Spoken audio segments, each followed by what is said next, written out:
이 사람은 이미 죽었습니다. 난 아직 끝난 게 아니야. 사망신고서에 도장이 찍혔습니다. 2024년 11월 15일 오전 9시 32분 서울 강남구청 민원실 담당 공무원은 서류를 확인하고 컴퓨터에 입력했습니다.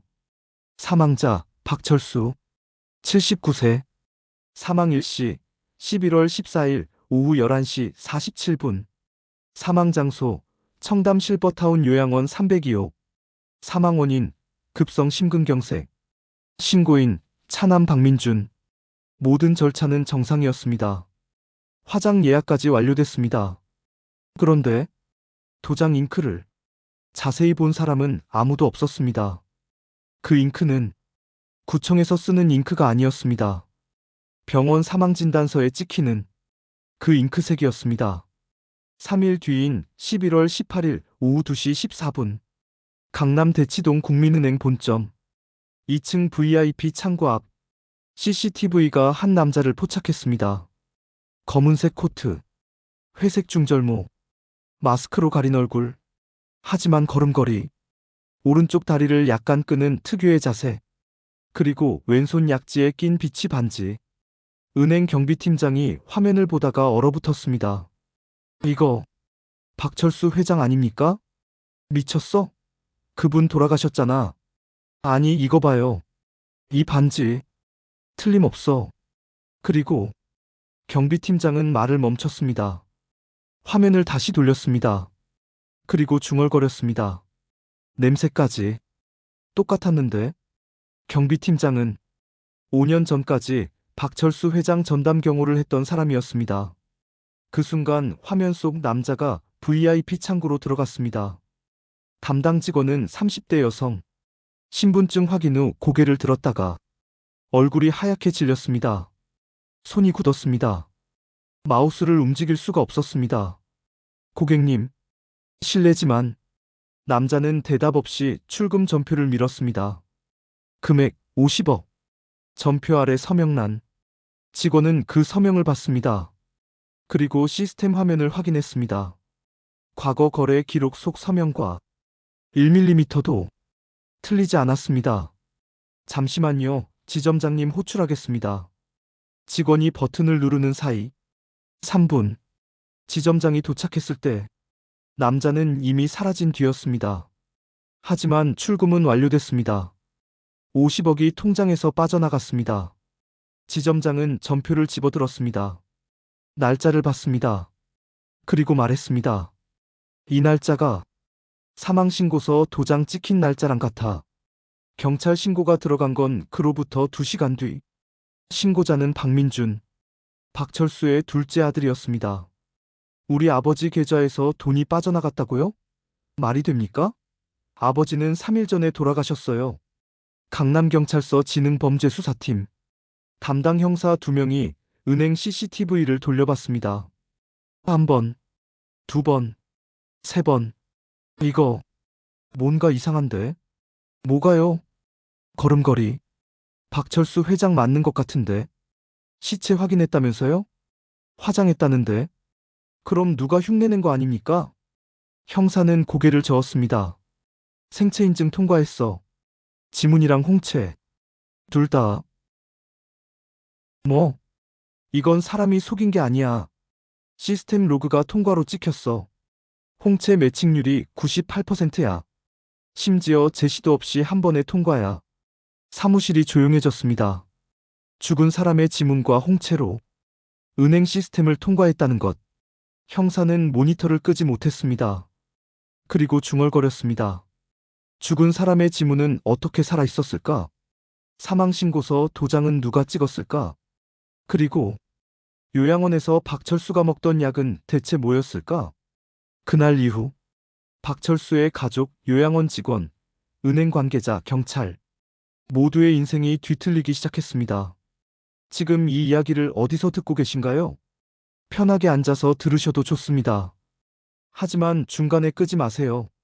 마지막에 누가 사망신고서를 찍었는지, 그리고 50억이 어디로 갔는지 전부 드러납니다. 이 사건의 결말은 가족이 아닙니다. 가족은 도구였고 조종자는 따로 있었습니다. 사건이 터지기 7개월 전으로 돌아갑니다. 2024년 4월 서울 청담동 박철수 79세 한성건설 명예회장 1970년대 판잣집 철거 현장에서 시작해 30년 만에 재건축 시장을 장악한 인물. 자산 규모 2조, 자식 셋, 손주 5. 누가 봐도 성공한 인생이었습니다. 하지만 그 노인은 밤마다 잠을 이루지 못했습니다. 침대 옆 탁자 위, 수면제 3종류, 혈압약 2종류, 심장약 한 알. 매일 밤 11시 약을 삼키면서 그는 생각했습니다. 이제 얼마나 남았을까? 의사는 5년이라고 했습니다. 심장이 약해지고 있다고. 무리하면 1년도 못 간다고. 하지만 박철수가 두려워한 건 죽음이 아니었습니다.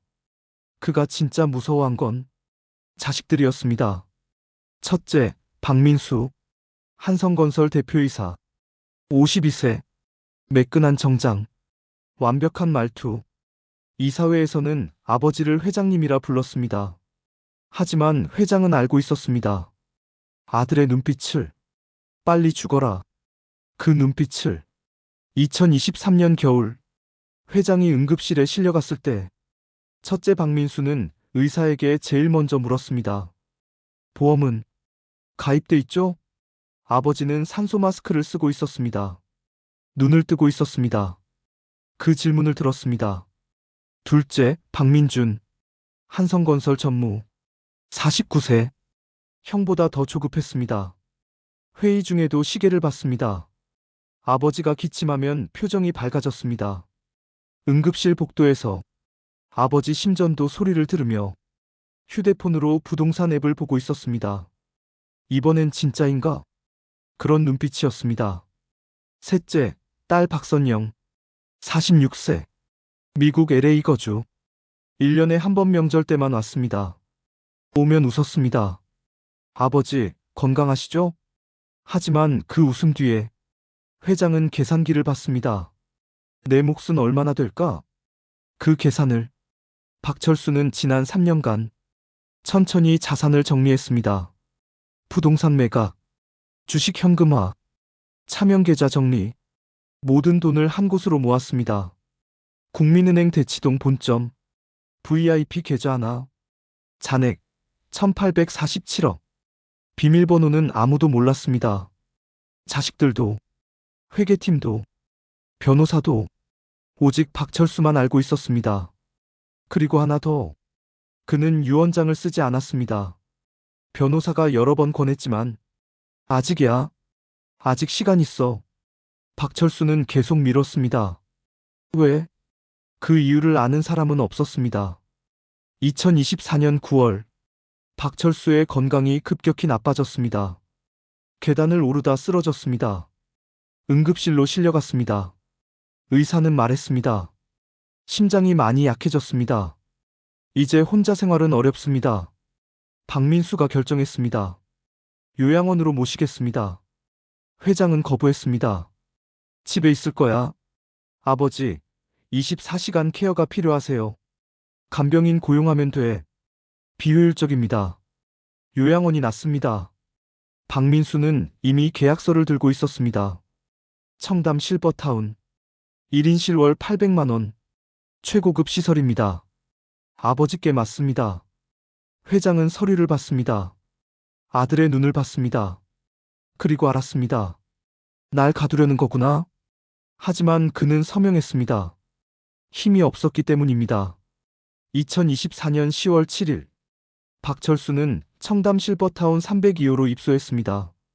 30평 크기, 침실, 거실, 화장실, 창문 너머로 한강이 보였습니다.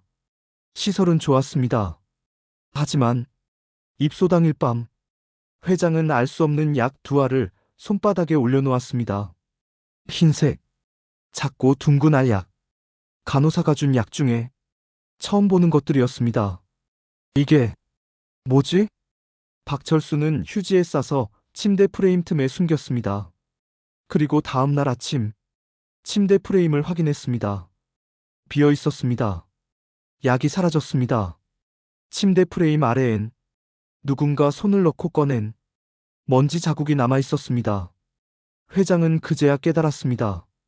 여긴 감옥이다. 출입은 자유롭지 않았습니다.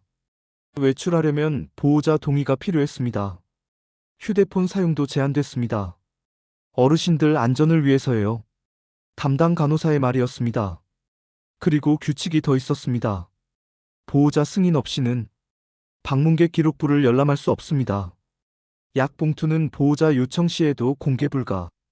규칙은 친절했습니다. 하지만 친절한 문장으로 사람을 완전히 가둘 수 있었습니다. 박철수는 하루 3번 식사를 받았습니다. 아침 8시, 점심 12시, 저녁 6시. 약은 간호사가 직접 먹여줬습니다. 드세요, 회장님. 물과 함께. 6알. 매일. 회장은 묻지 않았습니다. 이게 다 뭔가? 혈압약, 심장약, 소화제입니다. 정말 그게 다였을까요? 박철수는 알 수 없었습니다. 2주가 지났습니다. 그는 점점 더 피곤해졌습니다. 아침에 일어나기 힘들었습니다. 오후가 되면 정신이 흐릿했습니다. 기억이 가물가물했습니다. 내가 왜 이러지? 어느 날 밤, 회장은 약을 먹는 척했습니다. 입에 넣고 물을 마셨습니다. 간호사가 나가자 화장실로 가서 뱉어냈습니다. 6알. 손바닥 위에 놓고 봤습니다. 4알은 알고 있는 약이었습니다. 혈압약, 심장약. 하지만 2알은 처음 보는 것이었습니다. 흰색, 작고 둥근 알약. 박철수는 다시 휴지에 쌌습니다. 이번엔 더 깊숙한 곳에 숨겼습니다. 다음 날, 그는 약을 먹는 척했습니다.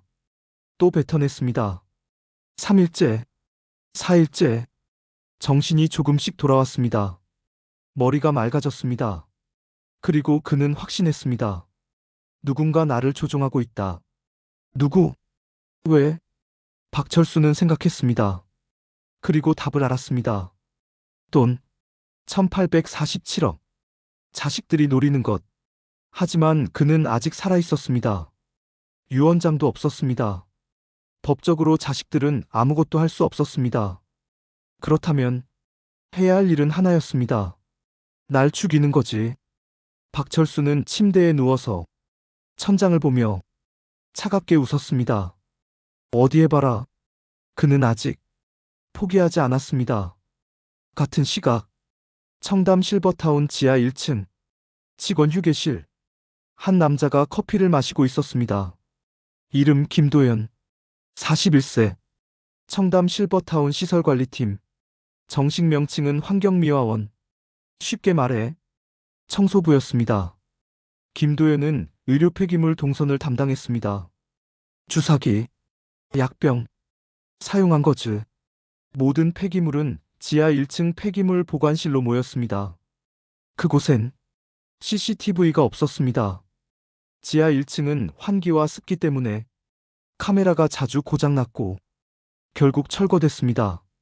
예산 부족이라는 이유도 있었습니다. 김도현은 오전 6시에 출근했습니다. 복도를 닦았습니다. 화장실을 청소했습니다. 쓰레기를 모았습니다. 점심시간은 30분. 편의점 도시락 하나, 김치찌개 맛, 3,500원. 그는 혼자 먹었습니다. 다른 직원들은 그를 거들떠보지 않았습니다. 저 사람 계약직이래. 몇 달 남았대? 다음 달 말까지. 재계약 안 된대. 김도현은 들었지만 내색하지 않았습니다. 그냥 도시락을 먹었습니다. 그는 서울 구로구 온수동에 살았습니다. 반지하 원룸. 보증금 500. 월세 35. 지난달 연체했습니다.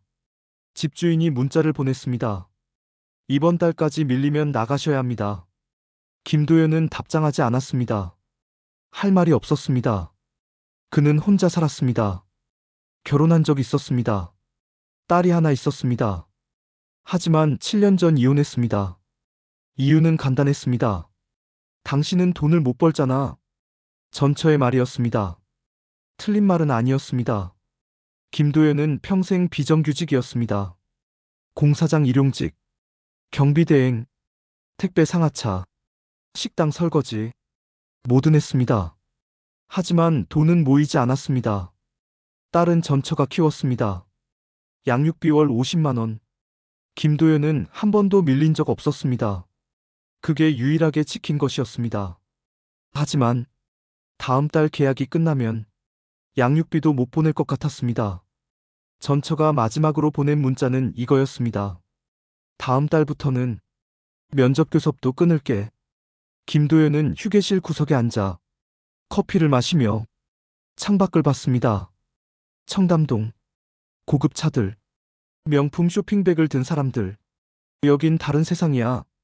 그는 중얼거렸습니다. 오후 2시, 김도연은 3층 복도를 청소했습니다. 302호 앞을 지나갔습니다. 문이 살짝 열려 있었습니다. 안에서 목소리가 들렸습니다. 아버지, 식사하세요. 간호사의 목소리. 배 안 고파. 노인의 목소리. 약하고 떨렸습니다. 약은 드셔야죠. 오늘은 됐어. 안 됩니다. 규정이에요. 짧은 침묵. 그리고 알았어. 주게. 김도연은 걸레질을 하면서 무심하게 그 대화를 들었습니다. 매일 듣는 풍경이었습니다. 노인과 간호사. 요양원은 늘 그런 곳이었습니다. 하지만 그날따라 뭔가 이상했습니다. 노인의 목소리. 그건 살려달라가 아니었습니다. 이미 늦었다. 그런 목소리였습니다. 김도연은 걸레를 멈췄습니다. 302호 문을 봤습니다. 그리고 그날 밤 302호에서 간호사 호출벨이 울렸습니다. 7번. 시간은 밤 11시 47분. 하지만 아무도 오지 않았습니다. 그리고 다음 날 아침 302호에서 나온 건 시체가 아니라 서류 봉투 하나였습니다. 다음 날 아침 2024년 10월 25일 청담 실버타운 3층. 김도연은 302호 앞 복도를 청소하고 있었습니다. 오전 7시 30분. 간호사 한 명이 302호에서 나왔습니다. 손에 서류 봉투를 들고 있었습니다. A사 크기, 갈색 봉투. 김도연은 걸레질을 하면서 그 간호사를 봤습니다. 이름 강미숙, 43세. 청담 실버타운 근무 8년차. 302호 전담 간호사였습니다. 강미숙은 복도를 빠르게 걸었습니다. 엘리베이터를 탔습니다. 1층으로 내려갔습니다. 김도연은 뭔가 이상하다고 느꼈습니다. 간호사가 서류 봉투를 들고 나오는 건 드문 일이 아니었습니다. 하지만 그 간호사의 표정이 평소와 달랐습니다. 긴장, 두려움, 그리고 해냈다. 그런 표정이었습니다. 김도연은 걸레를 버킷에 넣었습니다. 그리고 302호 문을 봤습니다. 문은 닫혀 있었습니다. 안에서 소리가 들리지 않았습니다. 조용했습니다. 너무 조용했습니다. 김도연은 문을 노크했습니다. 회장님, 청소 들어가도 될까요? 대답이 없었습니다. 다시 노크했습니다. 회장님? 여전히 대답이 없었습니다. 김도연은 마스터키를 꺼냈습니다. 시설관리팀은 모든 방에 마스터키를 갖고 있었습니다. 문을 열었습니다. 방 안, 침대 위, 박철수가 누워 있었습니다. 눈을 감고 움직이지 않았습니다. 김도연은 다가갔습니다. 회장님? 손을 흔들었습니다. 반응이 없었습니다. 김도연은 박철수의 손목을 잡았습니다. 맥박을 확인했습니다. 뛰고 있었습니다. 약하지만 분명히 살아 있었습니다. 자고 있는 거구나? 김도연은 안심했습니다. 하지만 뭔가 이상했습니다. 침대 옆 탁자. 약병이 쓰러져 있었습니다. 물컵도 엎어져 있었습니다. 바닥에 물이 흘러 있었습니다. 그리고 베개 옆에 작은 종이 쪽지가 있었습니다. 김도연은 그 쪽지를 집어들었습니다. 손글씨, 떨리는 필체. 누군가 나를 죽이려 한다. 약을 바꿨다. 믿을 사람이 없다. 김도연의 손이 떨렸습니다. 쪽지를 다시 읽었습니다. 그리고 침대 위 박철수를 봤습니다. 숨은 쉬고 있었습니다. 하지만 깨어나지 않았습니다. 김도연은 쪽지를 주머니에 넣었습니다. 방을 나왔습니다. 문을 닫았습니다. 그리고 엘리베이터를 탔습니다. 지하 1층으로 내려갔습니다. 지하 1층 폐기물 보관실. 김도연은 문을 열었습니다. 안은 어두웠습니다. 형광등을 켰습니다. 벽 한쪽에 의료 폐기물 봉투들이 쌓여 있었습니다. 노란색 봉투, 감염성 폐기물이라고 적혀 있었습니다. 김도연은 어젯밤 수거한 봉투를 찾았습니다. 302호에서 나온 것. 봉투를 열었습니다. 안에 사용한 주사기, 약병, 거즈, 그리고 약 봉투 하나. 김도연은 약 봉투를 집어들었습니다. 투명한 비닐. 안에 알약 6개. 라벨이 붙어 있었습니다. 박철수 302호 10월 24일 저녁. 김도연은 약을 자세히 봤습니다. 네 알은 일반적인 모양. 하지만 두 알은 달랐습니다. 흰색, 작고 둥근 알약. 표면에 아주 작은 글자. GLP-5m기. 김도연은 휴대폰을 꺼냈습니다. 인터넷 검색. GLP-5m기. 검색 결과가 나왔습니다. 졸피뎀 OM기. 수면제. 강한 진정 효과.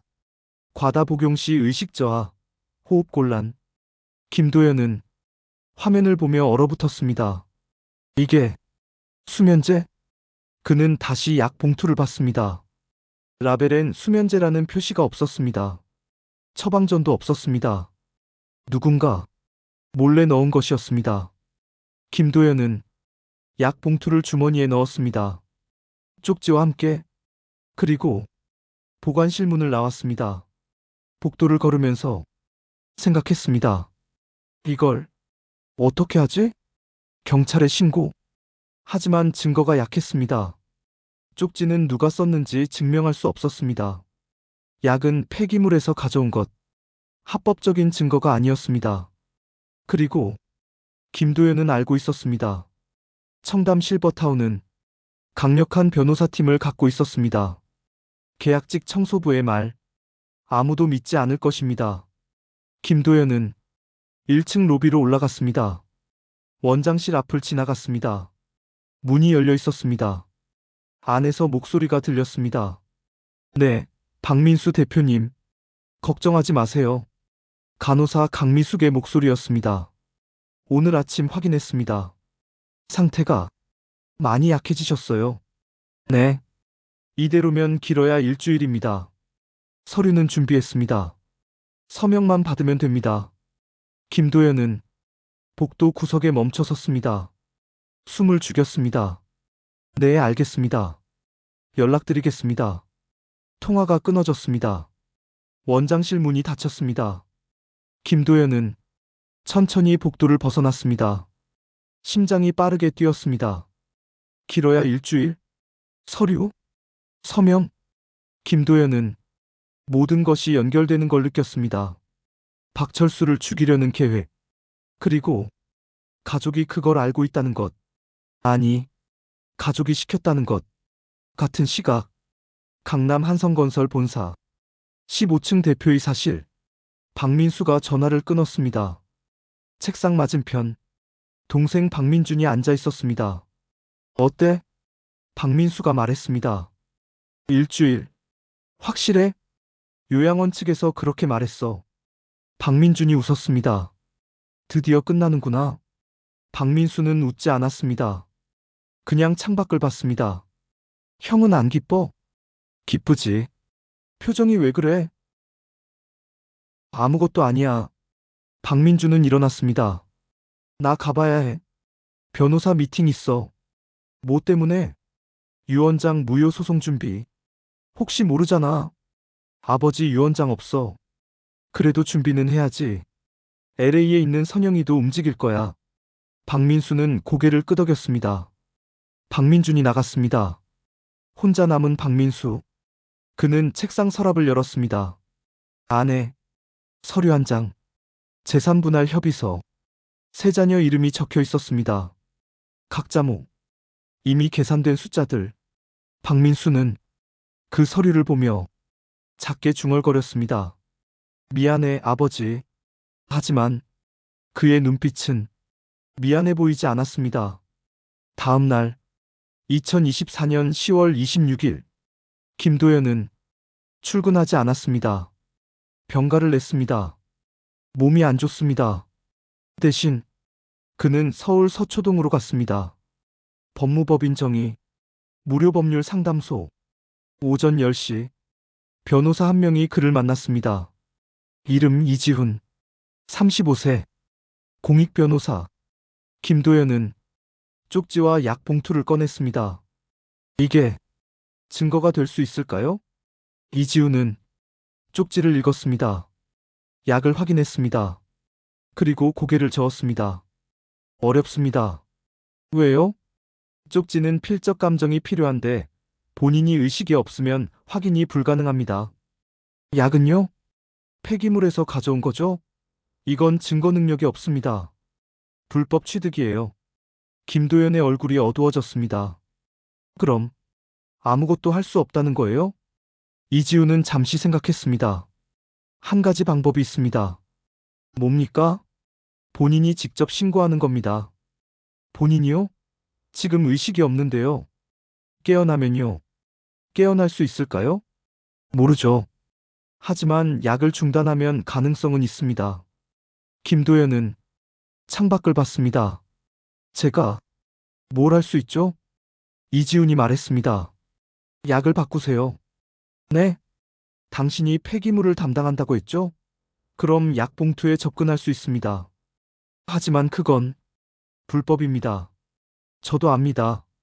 이지훈은 명함을 내밀었습니다. 하지만 당신이 하지 않으면 그 노인은 죽습니다. 선택은 당신 몫입니다. 김도연은 명함을 받았습니다. 손이 떨렸습니다.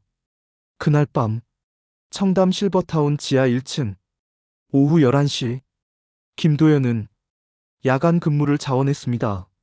제가 오늘 하겠습니다. 야간 근무자는 반가워했습니다.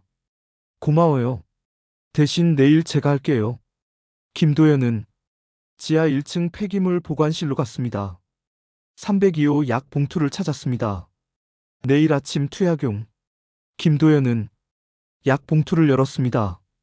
6알. 그는 흰색 수면제 2알을 꺼냈습니다. 대신 비슷한 크기의 비타민 알약을 넣었습니다. 약국에서 산 것. 겉모양이 비슷했습니다. 김도연은 약 봉투를 다시 봉했습니다. 원래 자리에 놓았습니다. 그리고 폐기물 보관실을 나왔습니다. 복도는 어두웠습니다. CCTV가 없었습니다. 아무도 보지 못했습니다. 김도연은 엘리베이터를 타고 올라갔습니다. 1층 로비를 지나 밖으로 나왔습니다.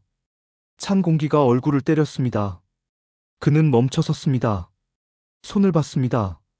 떨리고 있었습니다. 내가 지금 뭘 한 거지? 범죄, 불법. 하지만 김도연은 주머니 속 쪽지를 만졌습니다. 누군가 나를 죽이려 한다. 그 문장이 계속 머릿속을 맴돌았습니다. 김도연은 천천히 걸었습니다. 지하철역으로, 구로구 온수동으로, 집으로. 그날 밤 그는 잠들지 못했습니다. 다음 날 아침 2024년 10월 27일 청담 실버타운 302호 간호사 강미숙이 들어왔습니다. 손에 약 봉투를 들고 회장님, 아침 약 드실 시간이에요. 박철수는 여전히 누워 있었습니다. 눈을 감고 반응이 없었습니다. 강미숙은 박철수를 일으켜 앉혔습니다. 입을 벌렸습니다. 약을 넣었습니다. 물을 먹였습니다. 6알 모두 삼켰습니다. 강미숙은 박철수를 다시 눕혔습니다. 편히 쉬세요. 그리고 방을 나갔습니다. 침대 위 박철수는 여전히 움직이지 않았습니다. 하지만 그의 손가락이 아주 조금 움직였습니다. 3일이 지났습니다. 2024년 10월 30일 김도연은 매일 밤 약을 바꿨습니다. 수면제를 빼고 비타민을 넣었습니다. 아무도 눈치채지 못했습니다. 그리고 302호에서 변화가 생기기 시작했습니다. 박철수의 호흡이 조금씩 강해졌습니다. 손가락이 더 자주 움직였습니다. 눈꺼풀이 가끔 떨렸습니다. 간호사들은 그것을 알아채지 못했습니다. 확인하지 않았습니다.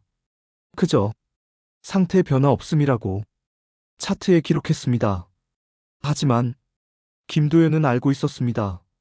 매일 아침 청소를 하면서 302호를 확인했습니다. 박철수를 봤습니다. 조금만 더 버텨주세요. 2024년 11월 3일 새벽 4시 42분 청담 실버타운 302호 박철수가 눈을 떴습니다. 천장이 보였습니다. 흰색 형광등. 여기가 어디지? 정신이 흐릿했습니다. 기억이 가물가물했습니다. 그는 천천히 몸을 일으켰습니다. 온몸이 무겁고 아팠습니다. 침대 옆 시계를 봤습니다. 새벽 4시 42분. 창밖은 어두웠습니다. 박철수는 천천히 침대에서 내려왔습니다. 다리에 힘이 없었습니다. 벽을 짚고 화장실로 갔습니다. 거울을 봤습니다. 낯선 얼굴, 수염이 자라 있었습니다. 눈은 푹 꺼져 있었습니다. 내가 얼마나 잠들어 있었지? 박철수는 세면대 위 달력을 봤습니다. 11월 3일. 11월? 마지막 기억은 10월 말. 약을 먹고 정신을 잃었던 것. 2주? 2주나? 박철수는 거울 속 자신을 봤습니다. 그리고 기억이 돌아오기 시작했습니다. 약, 강미숙, 자식들, 날 죽이려 했구나. 그런데 내가 살아있어. 박철수는 천천히 방으로 돌아왔습니다. 침대 옆 탁자, 서랍을 열었습니다. 안에 휴대폰이 있었습니다. 전원이 꺼져 있었습니다. 박철수는 휴대폰을 켰습니다. 화면이 켜졌습니다. 비밀번호를 입력했습니다. 잠금이 풀렸습니다. 부재중 전화 147통, 문자 메시지 89개, 대부분 자식들이었습니다. 박철수는 문자를 읽지 않았습니다. 대신 통화 기록을 봤습니다. 가장 최근 발신 10월 24일 박민수에게. 그날 이후 그는 아무에게도 전화하지 않았습니다. 못했습니다. 의식이 없었으니까. 박철수는 휴대폰을 내려놓았습니다. 그리고 창밖을 봤습니다. 한강이 보였습니다. 새벽 불빛들, 조용한 도시. 이제 어떻게 하지? 박철수는 생각했습니다. 자식들에게 연락하면 그들은 다시 시도할 것입니다. 경찰에 신고하면 증거가 없습니다.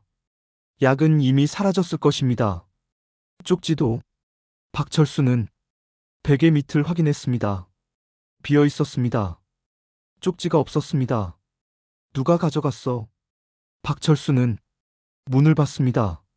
나가야 했습니다. 이곳에서 도망쳐야 했습니다. 하지만 어디로? 그는 침대에 앉았습니다. 그리고 오랜만에 차갑게 웃었습니다. 그래, 한 가지 방법이 있지. 박철수는 휴대폰을 들었습니다. 인터넷 뱅킹 앱을 열었습니다. 국민은행, 로그인, 계좌 잔액 확인, 1847억. 그대로 있었습니다. 박철수는 계좌 이체 메뉴를 열었습니다. 그리고 새 계좌를 만들기 시작했습니다. 차명 계좌, 비밀 계좌, 아무도 모르는 계좌. 새벽 5시 18분. 계좌 개설 완료. 박철수는 1847억 전액을 새 계좌로 이체했습니다. 전송 완료. 화면의 메시지에 이체가 완료되었습니다 라고 떴습니다. 박철수는 휴대폰을 껐습니다. 그리고 다시 침대에 누웠습니다. 눈을 감았습니다. 자는 척. 6시간 뒤 간호사가 들어올 것입니다. 그 전에 그는 계획을 세워야 했습니다. 어떻게 나갈까? 어떻게 살아남을까? 박철수는 어둠 속에서 생각했습니다. 그리고 답을 찾았습니다. 죽은 사람이 되는 거야. 완전히. 그리고 다시 살아나는 거지. 2024년 11월 4일 오전 10시 청담 실버타운 302호 간호사 강미숙이 들어왔습니다. 회장님, 검진 시간이에요. 박철수는 침대에 누워 있었습니다. 눈을 감고 움직이지 않았습니다. 강미숙은 다가갔습니다. 맥박을 확인했습니다. 체온을 쟀습니다. 혈압을 측정했습니다. 모두 정상이었습니다. 아니, 정상보다 조금 나았습니다. 강미숙은 고개를 갸웃했습니다. 이상한데? 그녀는 차트를 확인했습니다. 지난 2주간 박철수의 상태는 계속 악화됐어야 했습니다. 하지만 수치는 호전되고 있었습니다. 강미숙은 약 투약 기록을 봤습니다. 매일 정확하게 6알 빠짐없이 투약했습니다. 뭐가 문제지? 강미숙은 휴대폰을 꺼냈습니다. 누군가에게 전화했습니다. 저예요. 강미숙입니다. 네. 302호 상태가 이상합니다. 호전되고 있어요. 깨어날 수도 있을 것 같습니다. 네. 강미숙의 얼굴이 굳었습니다. 알겠습니다. 그렇게 하겠습니다. 통화를 끊었습니다. 그녀는 박철수를 봤습니다. 그리고 나갔습니다. 문을 닫았습니다. 침대 위 박철수가 천천히 눈을 떴습니다. 그는 모든 것을 들었습니다. 깨어날 수도 있다. 그렇게 하겠습니다. 박철수는 알았습니다. 시간이 없다는 것을. 그는 침대에서 일어났습니다. 창문으로 갔습니다. 3층. 아래는 정원. 뛰어내릴 수 없는 높이. 박철수는 방 안을 둘러봤습니다. 옷장, 침대, 화장실, 그리고 천장, 환풍구. 박철수는 의자를 가져왔습니다. 천장에 올랐습니다. 환풍구 덮개를 열었습니다. 안은 어두웠습니다. 좁았습니다. 하지만 들어갈 수는 있었습니다. 박철수는 79세, 체중 62kg. 그는 환풍구로 기어 올라갔습니다. 온몸이 아팠습니다. 숨이 찼습니다. 하지만 멈추지 않았습니다. 환풍구 안, 어둠, 먼지. 그는 손전등이 없었습니다. 휴대폰 화면을 켰습니다. 미약한 불빛.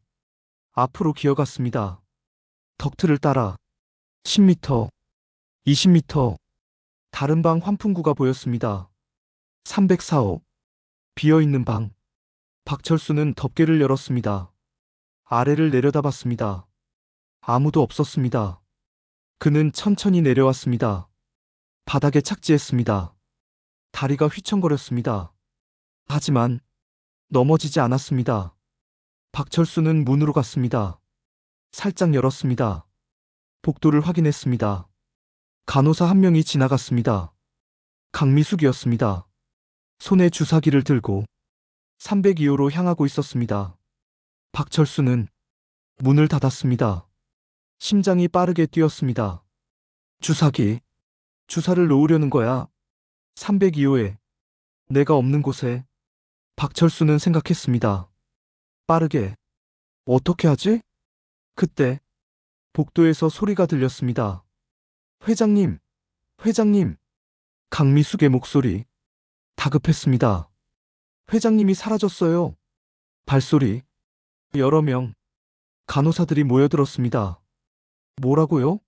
302호에 없어요. 어디 갔어요? 모르겠어요.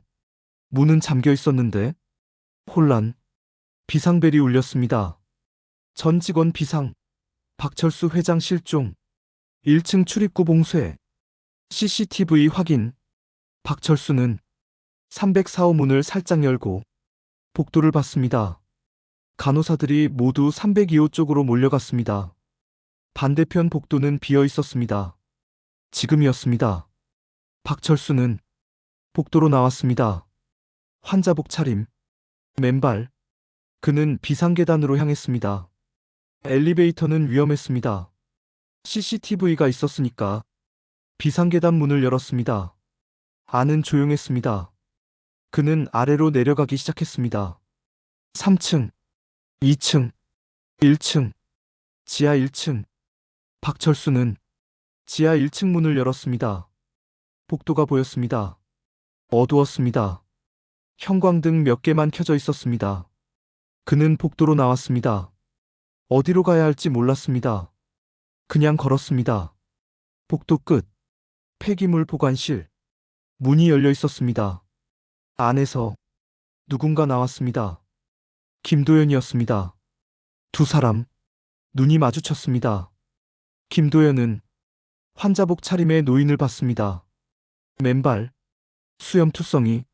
하지만 그 눈빛, 김도연은 알아봤습니다. 회장님? 박철수는 김도연을 봤습니다. 청소부, 자주 본 얼굴. 당신. 김도연은 주변을 확인했습니다. 아무도 없었습니다. 빨리 들어오세요. 그는 박철수를 폐기물 보관실로 끌어당겼습니다. 문을 닫았습니다. 위에서 난리예요. 회장님 찾고 있어요. 박철수는 숨을 몰아쉬었습니다. 당신이 도와줄 수 있어? 김도연은 망설였습니다. 제가요? 쪽지 본 사람. 당신이지? 김도연은 놀랐습니다. 어떻게 아세요? 내 방에 있던 쪽지가 사라졌어. 간호사가 가져갈 리 없어. 그럼 청소하던 사람이지. 박철수는 김도연을 똑바로 봤습니다. 약도 당신이 바꿨어? 김도연은 대답하지 못했습니다. 박철수가 말했습니다. 고마워. 김도연의 눈이 흔들렸습니다. 저는 그냥 이유는 묻지 않을게. 지금은 시간이 없어. 위층에서 발소리가 들렸습니다. 계단으로 내려오는 소리. 지하도 확인해. 폐기물 보관실도. 김도연은 재빨리 생각했습니다. 여기요. 그는 폐기물 보관실 구석을 가리켰습니다. 대형 폐기물 수거 카트. 뚜껑이 있는 카트. 여기 들어가세요. 박철수는 카트를 봤습니다. 더러웠습니다. 냄새가 났습니다. 하지만 선택의 여지가 없었습니다. 그는 카트 안으로 들어갔습니다. 웅크렸습니다. 김도연이 뚜껑을 덮었습니다. 그리고 그 위에 폐기물 봉투 몇 개를 올려놓았습니다. 보관실 문이 열렸습니다. 간호사 2명이 들어왔습니다. 손전등을 비췄습니다. 여기 없는데? 구석까지 확인해봐. 김도연은 폐기물을 정리하는 척했습니다. 무슨 일이세요? 302호 환자 못 봤어요? 못 봤는데요. 여기 아무도 안 왔어요. 간호사들은 보관실을 한 바퀴 돌았습니다. 카트 옆을 지나갔습니다. 하지만 열어보지 않았습니다. 없네. 위로 올라가자. 간호사들이 나갔습니다. 문이 닫혔습니다. 김도연은 잠시 기다렸습니다. 복도 소리가 사라졌습니다. 그는 카트 뚜껑을 열었습니다. 나오세요. 박철수가 나왔습니다. 숨이 거칠었습니다. 이제 어떻게 하지? 김도연은 시계를 봤습니다. 오전 11시 15분. 폐기물 수거 차량이 12시에 와요. 그게 무슨 소용이야? 그 차를 타고 나가는 겁니다. 박철수는 김도연을 봤습니다. 왜 날 돕는 거야? 김도연은 대답하지 않았습니다. 잠시 침묵. 그리고 그가 말했습니다. 제 딸이요. 딸? 7년 전에 헤어졌어요. 양육비를 보내는 게 전부예요. 다음 달이면 그것도 못 보낼 것 같아요. 그럼 딸을 영영 못 볼 것 같아요. 박철수는 들었습니다. 그런데 회장님 쪽지를 봤을 때 생각했어요. 저보다 더 외로운 사람도 있구나. 김도연은 바닥을 봤습니다. 재벌 회장님이 쪽지를 쓸 정도로 절망했다는 게 이상하게 위로가 됐어요. 박철수는 처음으로 제대로 웃었습니다. 고맙네. 하지만 전 아무것도 바라는 게 없어요. 알아? 진짜예요. 믿어. 김도연은 시계를 다시 봤습니다. 40분 남았어요. 여기서 기다리세요. 당신은 위에 가서 일해야죠. 안 그러면 의심받아요. 김도연은 문으로 갔습니다. 그리고 돌아봤습니다. 회장님. 응? 나가시면. 어디 가세요? 박철수는 대답하지 않았습니다. 그냥 웃었습니다. 김도연은 더 묻지 않았습니다. 보관실을 나갔습니다. 오후 12시 3분. 폐기물 수거 차량이 도착했습니다. 지하 1층 외부 출입구. 차량 기사가 내렸습니다. 김도연이 나갔습니다. 오늘 물량 많아요. 알았어요. 기사는 카트를 끌고 들어왔습니다. 보관실로 폐기물 봉투들을 실었습니다. 노란색 봉투, 검은색 봉투, 대형 카트도 실었습니다. 박철수가 숨어 있는 카트. 다 실었어요. 고생하세요. 기사는 차량으로 돌아갔습니다. 시동을 걸었습니다. 출발했습니다. 청담 실버타운을 빠져나갔습니다. 정문경비는 폐기물 차량을 확인하지 않았습니다. 매일 오는 차량이었으니까. 차량은 도로로 나갔습니다. 강남대로, 신사역, 압구정로, 한강대교. 차량은 30분을 달렸습니다. 마포구 상암동, 폐기물 처리장. 차량이 멈췄습니다. 기사가 내렸습니다. 뒤로 가서 적재한 문을 열었습니다. 폐기물을 내리기 시작했습니다. 봉투들, 카트들, 그리고 대형 카트. 카트를 끌어내렸습니다. 바닥에 내려놓았습니다. 기사는 다른 폐기물을 정리하러 갔습니다. 카트 뚜껑이 천천히 열렸습니다. 박철수가 나왔습니다. 주변을 확인했습니다. 아무도 보지 않았습니다. 그는 카트에서 내렸습니다. 처리장 담을 넘었습니다. 길로 나왔습니다. 상암동, 오후 12시 47분. 박철수는 환자복 차림으로 맨발로 서울 거리를 걸었습니다. 사람들이 쳐다봤습니다. 하지만 아무도 말하지 않았습니다. 그는 편의점으로 갔습니다. 들어갔습니다. 점원이 놀라봤습니다. 손님? 박철수는 옷 코너로 갔습니다. 간단한 티셔츠, 트레이닝 바지, 슬리퍼, 계산대로 가져왔습니다. 결제해주세요. 네. 점원이 바코드를 찍었습니다.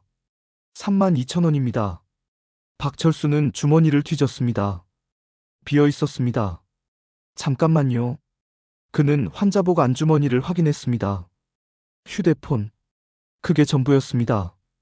박철수는 점원을 봤습니다. 계좌이체 되나요? 네. 휴대폰으로. 아, 네. 되는데. 점원은 QR코드를 보여줬습니다. 박철수는 휴대폰을 켰습니다. 배터리 17%. 인터넷 뱅킹 앱. 송금. 32,000원. 전송 완료. 됐습니다. 아, 네. 감사합니다. 박철수는 옷을 받았습니다. 화장실로 갔습니다. 환자복을 벗었습니다. 새 옷으로 갈아입었습니다. 거울을 봤습니다. 수염투성이 놓인. 하지만 이제 환자처럼 보이지 않았습니다. 그냥 노숙자처럼 보였습니다. 박철수는 편의점을 나왔습니다. 지하철역으로 갔습니다. 월드컵 경기장역. 개찰구. 교통카드가 없었습니다. 그는 영무원에게 갔습니다. 죄송한데요. 일회용 교통카드 살 수 있나요? 네. 2,000원입니다. 박철수는 또 휴대폰으로 송금했습니다. 일회용 카드를 받았습니다. 개찰구를 통과했습니다. 플랫폼으로 내려갔습니다. 6호선. 합정 방면. 전동차가 들어왔습니다. 박철수는 올라탔습니다. 자리에 앉았습니다. 창밖을 봤습니다. 터널. 어둠. 불빛. 그는 생각했습니다. 이제 어디로 가지? 집? 아닙니다. 자식들이 기다리고 있을 것입니다. 회사? 아닙니다. 더 위험합니다. 은행? 박철수는 휴대폰을 봤습니다. 계좌를 확인했습니다. 1847억. 모두 세 계좌로 옮겨져 있었습니다. 차명 계좌, 비밀 계좌. 하지만 은행에 가면 생체 인증이 필요했습니다. 지문, 홍채. 그러면 시스템에 기록이 남습니다. 아직 아니야. 때가 아니야. 전동차는 합정역을 지났습니다. 상수역, 광흥창역, 대흥역, 공덕역. 박철수는 효창공원 앞 벽에서 내렸습니다. 계단을 올라갔습니다. 지상으로 용산구, 낯선 동네. 그는 길을 걸었습니다. 목적 없이. 해가 지고 있었습니다. 오후 5시. 배가 고팠습니다. 식사를 한 게 언제였는지 기억나지 않았습니다. 그는 작은 식당으로 들어갔습니다. 어서 오세요. 짜장면 하나요? 네. 박철수는 구석자리에 앉았습니다. 벽을 보고 10분 뒤 짜장면이 나왔습니다. 그는 젓가락을 들었습니다. 한 입, 두 입, 눈물이 났습니다. 왜 우는지 본인도 몰랐습니다. 배가 고파서? 피곤해서? 아니면 79년을 살면서 처음으로 혼자가 됐기 때문에? 박철수는 조용히 울면서 짜장면을 먹었습니다. 그날 밤 2024년 11월 4일 오후 10시 박철수는 용산구 한 모텔에 들어갔습니다. 하루요. 5만 원입니다. 휴대폰 송금. 방키를 받았습니다. 3층. 좁은 방.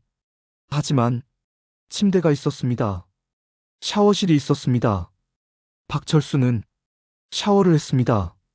뜨거운 물이 온몸을 적셨습니다. 수염을 깎았습니다. 거울을 봤습니다. 조금 나아 보였습니다.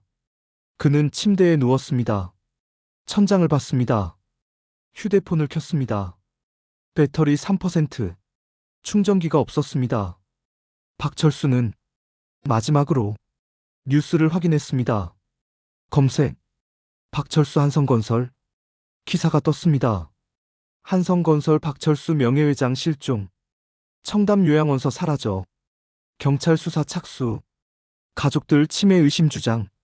박철수는 기사를 읽었습니다. 치매? 웃겼습니다. 자식들이 벌써 포석을 깔고 있었습니다.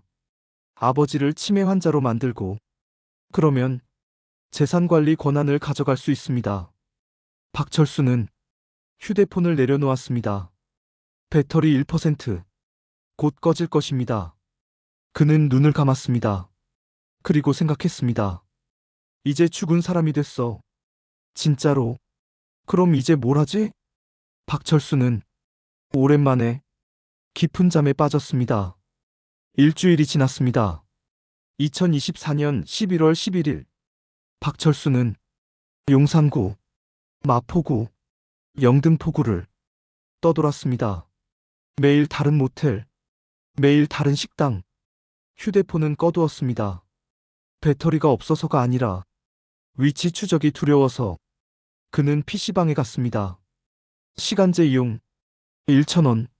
인터넷으로 자식들의 움직임을 확인했습니다. 뉴스 기사, SNS, 한성건설 공시.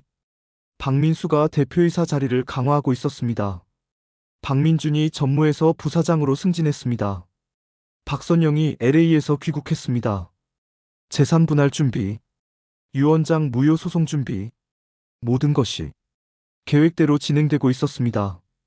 박철수는 화면을 보며 차갑게 웃었습니다. 아직은 아니야. 조금만 더. 그는 PC방을 나왔습니다. 그리고 한 가지를 결심했습니다. 은행에 가야 해. 돈을 움직여야 해. 하지만 생체 인증을 하면 기록이 남습니다. 시스템에, CCTV에. 어떻게 하지? 박철수는 걸으면서 생각했습니다. 그리고 답을 찾았습니다. 내가 직접 가는 거야. 죽은 사람으로. 그리고 돈을 빼내는 거지. 박철수는 한옷 가게로 들어갔습니다. 검은색 코트를 샀습니다. 회색 중절모를 샀습니다. 마스크를 샀습니다. 그리고 11월 18일 오후 2시 14분 그는 국민은행 대치동 본점에 나타났습니다. 생체 인증을 통과했습니다. 50억을 출금했습니다. 그리고 사라졌습니다. CCTV에만 그의 모습이 남았습니다. 죽은 사람, 박철수. 하지만 아무도 막지 못했습니다. 왜냐하면 그는 정말로 박철수였으니까. 2024년 11월 18일 오후 3시 국민은행 대치동 본점에서 5km 떨어진 곳 강남구 논현동 한 카페 구석자리에 박철수가 앉아 있었습니다. 테이블 위 서류 가방 안에 50억 원의 현금 은행에서 받은 것입니다. 박철수는 커피를 마셨습니다. 손이 떨렸습니다. 긴장해서가 아니라 흥분해서. 해냈어. 진짜 해냈어. 그는 휴대폰을 켰습니다. 새로 산 휴대폰, 선불폰, 추적 불가능한 번호, 인터넷 뱅킹 앱을 열었습니다. 계좌 잔액 1797억, 50억을 뺀 금액. 박철수는 이체 메뉴를 열었습니다. 그리고 300억을 다른 계좌로 보냈습니다. 해외 계좌, 스위스, 케이맨 제도, 싱가포르, 세 곳으로 나눠서 이체 완료. 박철수는 휴대폰을 껐습니다. 그리고 가방을 들었습니다. 카페를 나왔습니다. 택시를 잡았습니다. 어디 가세요? 구로구 온수동으로. 네. 택시는 출발했습니다. 한강을 건넜습니다. 강남을 벗어났습니다. 40분 뒤 구로구 온수동. 택시가 멈췄습니다. 여기입니다. 고맙습니다. 박철수는 내렸습니다. 좁은 골목, 낡은 건물들. 그는 골목을 걸었습니다. 한 건물 앞에서 멈췄습니다. 반지하 입구, 녹슨 철문. 박철수는 호주머니에서 쪽지를 꺼냈습니다. 김도연의 주소, 청담 실버타운 직원 명부에서 찾은 것. 그는 문을 두드렸습니다. 안에서 소리가 없었습니다. 다시 두드렸습니다. 발소리. 문이 열렸습니다. 김도연이 나타났습니다. 박철수를 보고 얼어붙었습니다. 회장님, 들어가도 되겠나? 김도연은 뒤를 돌아봤습니다. 좁은 방. 지저분했습니다. 여긴 괜찮아. 들어가겠네. 박철수는 안으로 들어갔습니다. 김도연은 황급히 정리했습니다. 죄송합니다. 정리가 안 돼서. 됐어. 앉아. 두 사람 작은 탁자를 사이에 두고 앉았습니다. 침묵이 감돌았습니다. 김도연이 먼저 말했습니다. 어떻게 여길 찾아오셨어요? 직원 명부. 아, 요양원에서 자네를 찾았는데 이미 그만뒀더군. 김도연은 고개를 숙였습니다. 계약이 끝났어요. 재계약 안 됐고요. 내가 사라진 다음 날? 네. 의심받았어? 아니요. 그냥 원래 계약 만료일이었어요. 박철수는 김도연을 봤습니다. 얼굴이 수척했습니다. 눈에 다크서클. 일 구했어? 아직요. 돈은? 조금 남았어요. 박철수는 가방을 테이블 위에 올려놓았습니다. 열었습니다. 김도연의 눈이 커졌습니다. 이게 50억이야. 뭐라고요? 은행에서 가져온 거야. 오늘 오후에. 김도연은 뒤로 물러섰습니다. 회장님, 저는 자네가 원하는 게 아니라는 거 알아.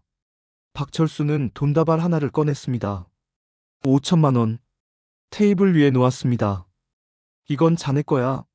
안 됩니다. 왜? 저는 돈을 바라고 도운 게 아니에요. 알아? 박철수는 또 다른 돈다발을 꺼냈습니다. 5천만 원 더. 그래서 주는 거야. 회장님, 자네 딸 몇 살이지? 김도연은 대답하지 못했습니다. 13살? 네. 중학생이네. 네. 고등학교 가면 돈 더 들어. 대학 가면 더 들고. 박철수는 돈다발을 밀었습니다. 이걸로 면접 교섭 다시 시작해. 김도연의 눈에 눈물이 맺혔습니다. 저는 받아. 이건 거래야. 거래요? 응. 자네가 내 목숨을 살렸어. 이건 그 값이야. 김도연은 손을 떨었습니다. 하지만 그리고 하나 더. 박철수는 명함을 꺼냈습니다. 새로 만든 명함. 박철수. 전화번호 하나만 적혀 있었습니다. 이 번호로 연락할 수 있어. 일주일 뒤에 전화해. 왜요? 자네한테 일자리 하나 주려고. 일자리요? 내가 새로 시작할 거야. 작은 회사. 거기 시설관리 팀장 자리. 김도연은 믿을 수 없다는 표정이었습니다. 저를. 왜요? 박철수는 웃었습니다. 자네가 날 믿었잖아. 이제 내가 자네를 믿을 차례지. 박철수는 일어났습니다. 가방을 들었습니다. 돈은 여기 놔둘 테니까 잘 간수해. 회장님. 응? 지금 어디 가세요? 박철수는 문 쪽을 봤습니다. 남은 일 정리하러. 무슨 일이요? 박철수는 대답하지 않았습니다. 그냥 문을 열었습니다. 일주일 뒤에 전화해. 꼭. 그리고 사라졌습니다. 김도연은 테이블 위 돈을 봤습니다. 1억. 그의 인생에서 한 번도 본 적 없는 금액. 그는 천천히 돈다발을 집어들었습니다. 손이 떨렸습니다. 눈물이 떨어졌습니다. 같은 시각 강남구 청담동 한성건설 본사 15층 대표이사실. 박민수가 전화를 받았습니다. 네, 지점장님. 뭐라고요? 그의 얼굴이 하얗게 변했습니다. 아버지 계좌에서 50억이? 언제요? 오늘 오후 2시? 생체인증 통과했다고요? 박민수는 책상을 쳤습니다. 말이 안 돼. 아버지는 실종됐어요. 통화를 끊었습니다. 동생 박민준에게 전화했습니다. 당장 와. 10분 뒤 박민준이 들어왔습니다. 형, 무슨? 아버지가 은행에 나타났어. 뭐? 오늘 오후 대치동 본점. 그럴 리가. 박민수는 컴퓨터 화면을 돌렸습니다. 은행에서 보내온 CCTV 사진. 검은색 코트, 회색 중절모, 마스크. 하지만 걸음걸이, 왼손 반지. 틀림없었습니다. 박민준의 얼굴이 굳었습니다. 이게 어떻게 50억을 찾아갔어? 어디로? 모르겠어. 현금으로. 미친. 박민수는 의자에 주저앉았습니다. 요양원에서 뭐라고 해? 모른대. 아버지가 어떻게 빠져나갔는지. 간호사는? 강미수? 그 여자 이미 잘렸어. 책임 추궁당하고. 박민주는 창밖을 봤습니다. 형, 이거 큰일이야. 알아? 아버지가 멀쩡하다는 거잖아. 치매도 아니고. 그것보다 더 큰 문제가 있어. 뭔데? 박민수는 컴퓨터를 다시 켰습니다. 계좌 조회. 아버지 계좌 잔액. 화면에 숫자. 1497억. 박민준이 계산했습니다. 원래 1847억이었잖아. 50억 빠진 거 빼면 1797억이어야 하는데 300억이 더 없어. 어디로? 해외 계좌로 이체됐어. 오늘 오후 3시. 추적 가능해? 안 돼. 스위스, 케이맨, 싱가포르로 분산됐어. 박민주는 소파에 앉았습니다. 끝났네. 아직 아니야. 뭐? 박민수는 변호사에게 전화했습니다. 저 박민수입니다. 긴급 건으로 상담 필요합니다. 아버지가 살아계신 것 같습니다. 네. 하지만 치매일 가능성이 여전히 있습니다. 한정치산 선고 가능할까요? 알겠습니다. 내일 오전에 뵙겠습니다. 통화를 끊었습니다. 박민준이 물었습니다. 한정치산? 아버지를 무능력자로 만드는 거야. 어떻게? 의사소견서, 정신과 진단, 증인. 하지만 아버지가 은행에 가셨잖아. 멀쩡하게. 그걸 치매 환자의 이상 행동으로 만드는 거지. 박민주는 형을 봤습니다. 형, 우리 지금 뭐 하는 거야? 살아남는 거야? 이게 살아남는 거야? 박민수는 동생을 똑바로 봤습니다. 넌 아버지가 돌아오길 바래? 1,500억을 다시 아버지한테 돌려주고 싶어? 박민주는 대답하지 못했습니다. 아니면 지금이라도 손 떼고 싶어? 아니. 그럼 닥치고 따라와. 박민수는 서류를 챙겼습니다. 내일 아침 9시. 법무법인 정의. 거기서 봐. 박민준이 나갔습니다. 혼자 남은 박민수. 그는 창밖을 봤습니다. 청담동 불빛들. 그리고 작게 중얼거렸습니다. 아버지, 왜 이러세요? 2024년 11월 19일 오전 7시 박철수는 PC방에 있었습니다. 컴퓨터 앞 뉴스를 확인했습니다. 한성건설 박철수 회장 실종 2주. 가족 치매 의심. 박철수 회장 계좌서 50억 출금. 경찰 수사. 은행 측 생체 인증 통과 주장. 진위 논란. 박철수는 기사를 읽었습니다. 그리고 댓글을 봤습니다. 저 나이에 치매면 당연하지. 자식들 힘들겠다. 50억 누가 가져간 거야? 사기 아냐? 박철수는 웃었습니다. 여론은 이미 자식들 편이었습니다. 그럴 줄 알았어. 그는 새 탭을 열었습니다. 검색. 한정치산 선고 절차. 결과가 나왔습니다. 정신과 진단서 2부 이상. 가정법원 신청. 신문 절차. 박철수는 화면을 봤습니다.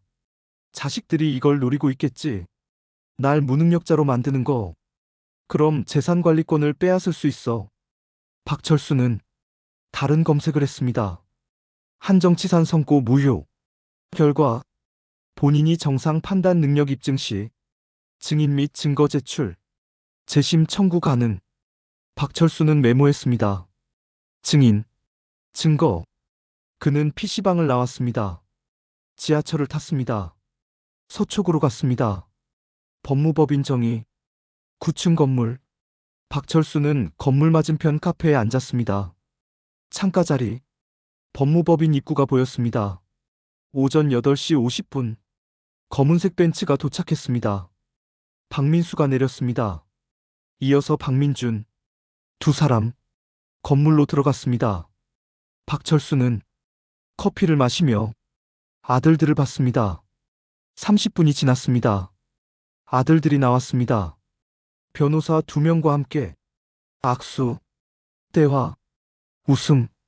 박철수는 모든 것을 봤습니다. 그리고 휴대폰을 꺼냈습니다. 사진을 찍었습니다. 날짜, 시간, 장소 모두 기록됐습니다. 아들들이 차에 탔습니다. 떠났습니다. 박철수는 카페를 나왔습니다. 법무법인으로 향했습니다. 로비, 엘리베이터를 탔습니다. 5층, 법무법인 정의. 문을 열었습니다. 어서 오세요. 접수 직원. 상담 예약하고 싶은데요. 성함이? 박철수는 잠시 망설였습니다. 김철수. 연락처는? 선불폰 번호를 불렀습니다. 상담 내용은? 한정치산 선고 관련해서요. 신청하시려고요? 아니요. 막으려고요. 직원은 고개를 갸웃했습니다. 잠시만요. 안으로 들어갔습니다. 5분 뒤, 한 변호사가 나왔습니다. 김철수님? 네. 이지훈 변호사입니다. 이쪽으로 오시죠. 상담실. 두 사람 앉았습니다. 이지훈이 물었습니다. 한정치산 선고를 막고 싶으시다고요? 네. 본인이 선고 대상이신가요? 네. 가족이 신청했나요? 아직은 아닙니다. 하지만 곧 할 겁니다. 이지훈은 메모했습니다. 이유가 뭡니까? 재산 때문이죠. 금액이? 박철수는 잠시 망설였습니다. 1,500억 정도. 이지훈의 손이 멈췄습니다. 죄송한데요. 농담이신가요? 아닙니다. 1,500억이요? 네. 이지우는 박철수를 자세히 봤습니다. 낡은 옷, 수척한 얼굴. 하지만 눈빛, 그 눈빛은 거짓말하는 사람의 눈이 아니었습니다. 본인이 누구세요? 박철수는 명함을 꺼냈습니다. 박철수, 전화번호만 적힌 명함. 이지우는 명함을 받습니다. 그리고 천천히 깨달았습니다. 설마 한성건설? 박철수는 대답하지 않았습니다. 그냥 웃었습니다. 이지우는 뒤로 물러섰습니다. 회장님? 아직은 김철수입니다. 하지만 제 신원은 아직 밝힐 수 없습니다. 다만 도움이 필요합니다. 이지우는 생각했습니다. 이 사람이 정말 박철수라면, 지금 뉴스에 나오는 그 사람이라면 제가 도와드릴 수 있을지 모르겠습니다. 왜요? 저는 공익 변호사입니다. 대형 재산 소송은 전문이 아닙니다. 박철수는 고개를 끄덕였습니다. 알고 있습니다. 그런데 왜 저를? 당신이 김도연을 도왔다고 들었습니다. 이지우는 놀랐습니다. 어떻게? 그 친구가 말해줬어요. 변호사님이 약 바꾸는 방법을 알려줬다고. 그건 법적 조언이 아니라. 알아요. 하지만 당신은 도왔어요. 돈이 안 되는데도. 박철수는 이지훈을 똑바로 봤습니다. 저는 지금 돈으로 살 수 없는 걸 찾고 있습니다. 정직한 사람. 도와주시겠습니까? 이지훈은 오랜 침묵 끝에 대답했습니다. 조건이 있습니다. 뭡니까? 이기면 회장님 재산 중 10%를 공익재단에 기부하셔야 합니다. 박철수는 웃었습니다. 150억이네요. 네. 좋습니다. 두 사람 악수했습니다. 3년 뒤 2027년 12월 서울 마포구 상암동 한 건물 간판 희망건설 작은 회사였습니다. 직원 50명, 자본금 100억. 하지만 이 회사는 3년 만에 업계에서 화제가 됐습니다. 이유는 간단했습니다. 노인 일자리 전문 건설사. 직원의 60%가 60세 이상. 현장 관리자, 설계사, 기술자. 모두 은퇴한 전문가들이었습니다. 그리고 회장 박철수 82세. 12월 23일 금요일 오전 9시 박철수가 출근했습니다. 검은색 코트. 하지만 3년 전보다 훨씬 가벼운 걸음. 경비실. 회장님, 안녕하세요. 경비원이 인사했습니다. 67세. 전직 대기업 시설관리팀장. 오늘 날씨 어때? 춥습니다. 조심하세요. 고맙네. 엘리베이터. 5층. 희망건설 사무실. 문을 열었습니다. 회장님. 직원들이 인사했습니다. 다들 60대. 하지만 눈빛은 20대처럼 밝았습니다. 박철수는 자기 자리로 갔습니다. 회장실이 아니었습니다. 사무실 한 구석. 다른 직원들과 같은 책상. 책상 위 사진 한 장. 김도연과 그의 딸. 3년 전 찍은 사진. 박철수는 사진을 보며 미소 지었습니다. 회장님. 뒤에서 목소리. 김도연이었습니다. 김상무. 오늘 현장 보고 올라왔습니다. 김도연은 이제 45세. 희망건설 상무이사. 시설 관리를 넘어 현장 총괄까지 맡고 있었습니다. 어땠어? 순조롭습니다. 다음 주면 준공입니다. 고생했어. 김도연은 보고서를 내밀었습니다. 박철수는 읽지 않았습니다. 자네를 믿어. 괜찮아. 그래도 커피나 한잔 하자. 두 사람 작은 탕비실로 갔습니다. 인스턴트 커피, 종이컵. 박철수는 창밖을 봤습니다. 한강이 보였습니다. 3년이 빨리 갔네. 그러게요. 딸은 잘 지내?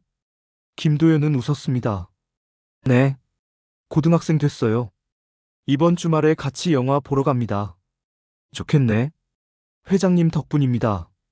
박철수는 고개를 저었습니다. 자네 덕분이지. 제가 뭘? 자네가 날 살렸잖아. 김도연은 커피를 마셨습니다. 침묵. 편안한 침묵. 박철수가 말했습니다. 자네는 왜 날 도왔어? 진짜 이유. 김도연은 잠시 생각했습니다. 솔직히, 저도 잘 모르겠어요. 몰라? 네. 그냥, 그래야 할 것 같았어요. 돈 때문은 아니었고, 아니었어요. 그건 진짜예요. 박철수는 고개를 끄덕였습니다. 나도 그렇게 생각해. 회장님은요? 뭐, 왜 저를 믿으셨어요? 처음 본 사람인데. 박철수는 웃었습니다. 자네 눈빛이요? 응. 자네는 절박했어. 하지만 탐욕스럽지 않았어. 그런 사람은 믿을만해. 김도연은 더 묻지 않았습니다. 두 사람, 커피를 마셨습니다. 오후 2시, 박철수는 병원에 갔습니다. 서울대병원, 심장내과, 정기검진. 의사가 결과를 설명했습니다. 상태가 좋아지셨네요. 그래요? 네. 3년 전보다 훨씬. 약도 줄일 수 있을 것 같습니다. 어떻게 된 거죠? 스트레스가 줄어서 그런 것 같습니다. 요즘 행복하신가 봐요. 박철수는 웃었습니다. 그런가 봅니다. 병원을 나왔습니다. 택시를 탔습니다. 어디 가세요? 양평동으로. 네. 양평동. 한강 근처. 작은 아파트 단지. 박철수는 내렸습니다. 안동. 3층. 초인종을 눌렀습니다. 문이 열렸습니다. 이지훈 변호사였습니다. 회장님, 어서 오세요. 바쁜데 미안하네. 아닙니다. 들어오세요. 거실. 작지만 깔끔했습니다. 책장 가득 법률 서적. 그리고 벽에 걸린 사진. 희망재단 현판식. 3년 전 박철수가 150억을 기부해 만든 재단. 노인 일자리 지원. 무료 법률 상담. 의료비 지원. 이지우는 그 재단의 이사장이었습니다. 차 드릴까요? 괜찮아. 오래 있지 않을 거야. 박철수는 서류 봉투를 꺼냈습니다. 이거 뭡니까? 유언장. 이지우는 놀랐습니다. 회장님, 내가 죽으면 열어봐. 아직 건강하시잖아요. 80이야. 언제 뭐가 될지 몰라. 이지우는 봉투를 받았습니다. 무거웠습니다. 안에 뭐가 있습니까? 내 마지막 부탁. 박철수는 일어났습니다. 잘 부탁하네. 회장님. 응? 제가 잘할 수 있을까요? 박철수는 이지훈의 어깨를 두드렸습니다. 자네는 잘하고 있어. 지난 3년처럼만 하면 돼. 이지훈은 고개를 숙였습니다. 박철수는 문을 나섰습니다. 저녁 7시. 박철수는 혼자 저녁을 먹었습니다. 동네 작은 중국집. 짜장면. 3년 전 그날처럼.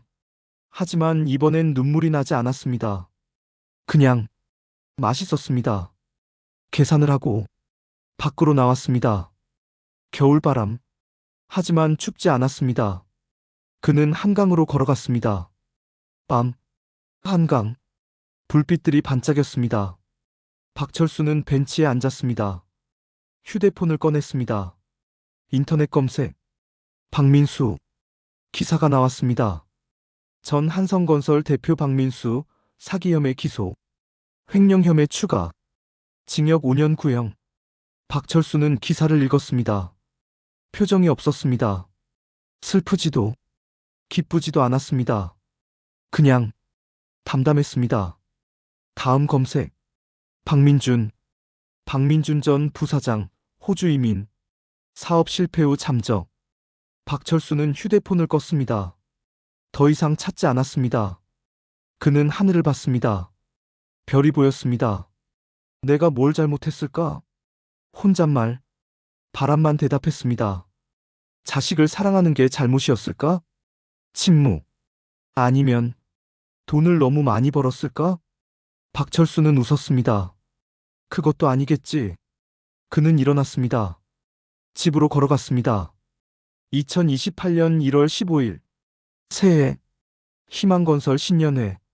작은 식당. 직원 50명 전부 참석. 박철수가 일어났습니다.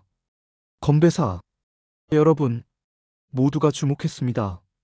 저는 82세입니다. 여러분도 대부분 60 넘으셨죠? 웃음.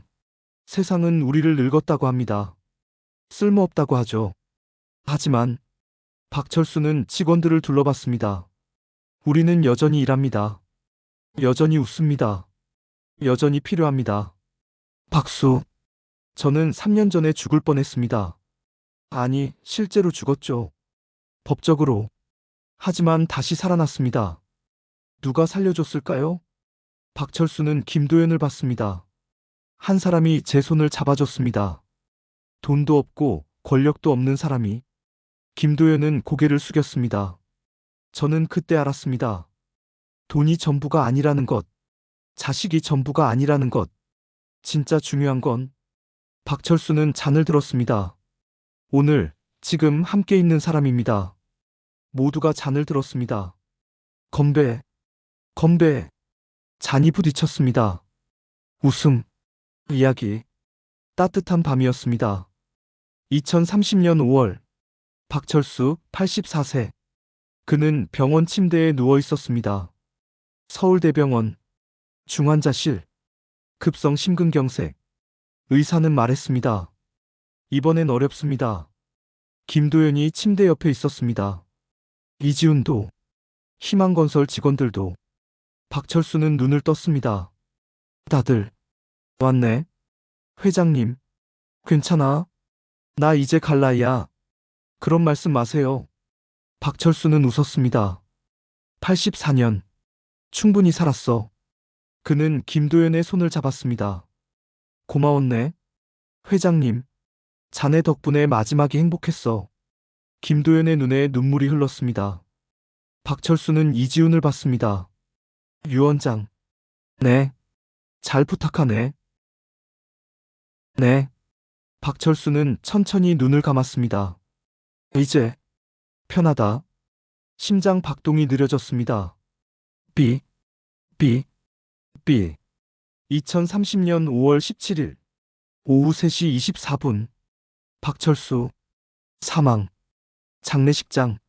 서울대병원 장례식장. 빈소. 영정사진. 박철수 웃고 있었습니다. 조문객 많았습니다. 희망건설 직원들, 희망재단 관계자들, 그리고 몇몇 노인들, 박철수가 도왔던 사람들 모두 울었습니다. 3일장 마지막 날 관이 나갔습니다. 화장장으로 김도연이 따라갔습니다. 이지훈도 화장. 박철수는 제가 됐습니다. 일주일 뒤 희망건설 회의실. 이지훈이 유원장을 열었습니다. 직원들 앞에서 봉투 안 편지. 박철수의 손글씨. 이지훈이 읽었습니다. 여러분께 제가 죽으면 희망건설은 직원들 소유가 됩니다. 지분은 모든 직원에게 균등 배분. 단 조건이 있습니다. 60세 이상만 채용할 것.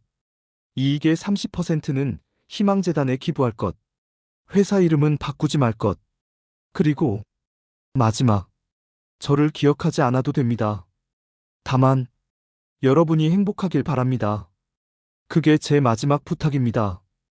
박철수 드림. 회의실이 조용했습니다. 그리고 누군가 울었습니다. 하나 둘 모두 울었습니다. 김도연도, 이지훈도. 2035년 12월 5년 뒤 희망건설은 여전히 운영되고 있었습니다. 직원 200명, 모두 60세 이상, 매출 500억. 업계에서 인정받는 회사. 김도연은 사장이 됐습니다. 50세. 하지만 여전히 현장을 다녔습니다. 그의 딸은 대학을 졸업하고 희망재단에서 일하고 있었습니다. 이지훈은 여전히 재단 이사장.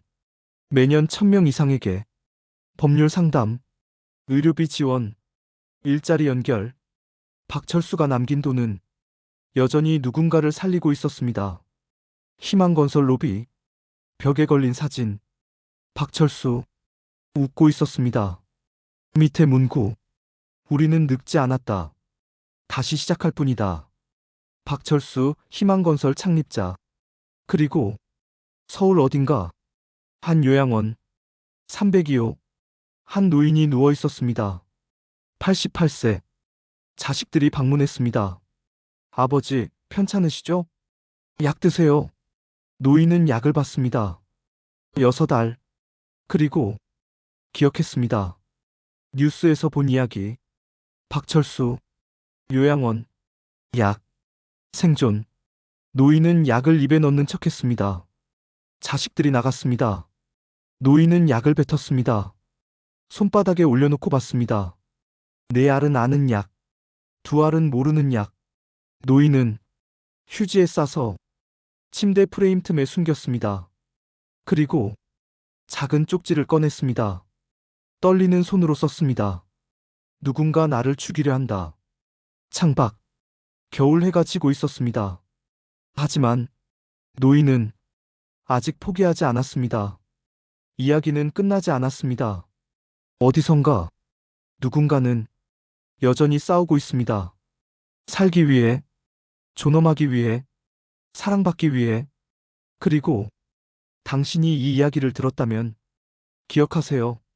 나이는 숫자일 뿐입니다. 포기는 선택일 뿐입니다. 다시 시작하는 건 언제나 가능합니다. 박철수는 79세에 다시 태어났습니다. 당신은 몇 살에 다시 시작하시겠습니까? 이 이야기를 끝까지 들어주셔서 감사합니다. 당신의 인생에도 다시 시작할 용기가 생기길 바랍니다. 지금 주변을 둘러보세요. 혹시 도움이 필요한 노인이 계신가요?